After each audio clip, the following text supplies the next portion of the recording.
Sa mga nagtatanong kung malaki daw po yung kitaan dito sa pag-uukay, ay panoodin nyo to. Hello, hi, maligayang buhay! Ako nga pala si Miss A na taga Pulilan, Bulacan at samahan nyo ako sa full-time mom and full-time business owner.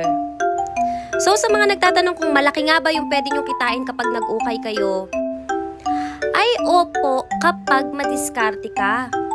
Always ko nga sinasabi, panalangin, bukod sa puhunan at sipag, ang puhunan sa pag-uukay. Kailangan dito talaga matinding diskarte mula sa pagsusort, paglalaba, pagsasizing, pagpo-photoshoot or pagpa-product shoot nyo or kung nagla-live selling kayo. Hindi yung overnight dito mayaman ka na kaagad. Walang easy money sa pag-uukay. Kaya kung malakas ang loob mo, subukan mo na rin yung kapalaran mo at baka dito ka na yumaman. Kung alam mo naman sa sarili mo na madiskarte ka at handa kang matalo at ipanalo yung kada bulto na binubuksan mo, sa isang bulto nga ay maaari kang kumita ng doble doon sa pinuhunan mo. Pero syempre, depende pa rin yan sa diskarte mo.